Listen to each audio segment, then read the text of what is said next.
maraming Pilipino, paboritong merienda ang crispy chicharon. At ang Lingayen, Pangasinan, may sariling bersyon nito na binabalik-balikan daw ng mga balikbayan. Ating saksihan!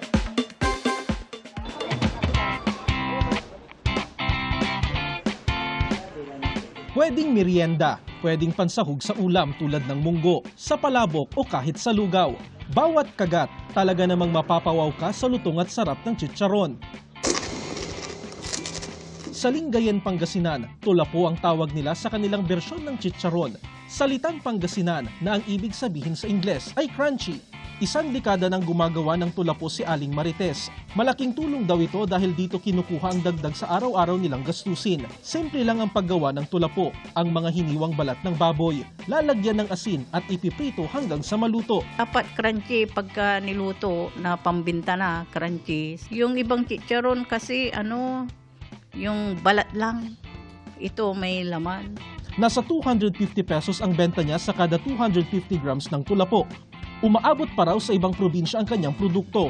Si Rebecca, suki na raw ng tulapo. Bata pa lang daw siya nang makahiligan niyang kumain nito. Masarap kasi maraming, every time na may balikbayan o kayo may nagbabakasyon dito, yun ang hinahanap nila palagi.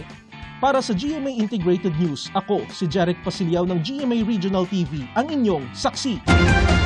Ilang beses nagpaputok ng baril ang dalawang lalaking yan sa kalsada bago muling pumasok sa istasyon ng tren. Diyan po yan sa Brussels, Belgium. Ayon sa ulat ng local media, target nila ang isang tao pero hindi siya natamaan. Walang nasaktan sa pamamaril ayon sa prosecutor's office ng Belgium. Posible raw na may kaugnayan sa droga ang naturang krimen at pinaghahanap ng pulisya ang mga salarin. Pansamantala munang isinara ang ilang istasyon ng tren sa Brussels dahil sa insidente.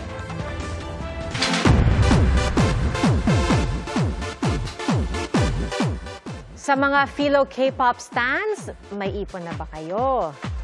Kumpirmado na pong magkakaroon ng world tour ngayong taon ang Blackpink. At ramdam na nga ang excitement ng Blinks, lalo't ibinahagi pa ng members na sina Jisoo, Jennie, Rosé at Lisa ang teaser para sa world tour. Wala pang ibinibigay na detalye kung kailan at saan magko-concert ang global superstars. Matapos ng halos 8 taon, kumpirmado na rin mag-world tour ang nagbabalik na king of K-pop na si G-Dragon. Pinamagatan itong Ubermensch na title rin ang kanyang much-awaited album na i-release sa February 2025.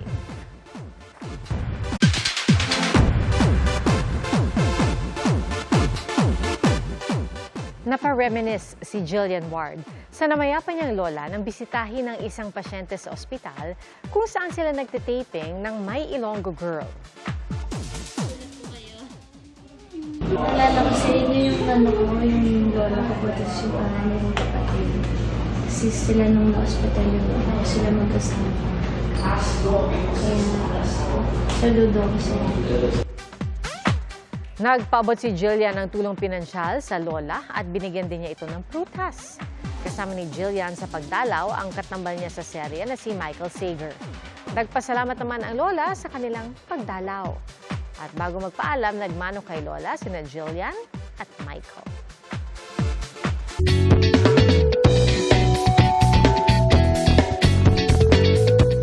Sa mahigit 200 pulis na nabigyan ng promotion sa Rizal, may isang namumukod tangi. Promoted bilang corporal ang Shih Tzu Poodle mix na si Tiger. K9 dog ito ng Rizal Police Provincial Office na kasama lagi sa mga pagresponde. Ginanap ang seremonya sa Taytay, Rizal kung saan nanumpa ang mga na-promote na PNP personnel. Mga kapuso, salamat sa inyong pagsaksi. Ako po si Pia Arcangel para sa mas malaking misyon at sa mas malawak na paglilingkod sa bayan. Mula sa GMA Integrated News, ang News Authority ng Filipino. Hanggang bukas, sama-sama po tayong magiging saksi.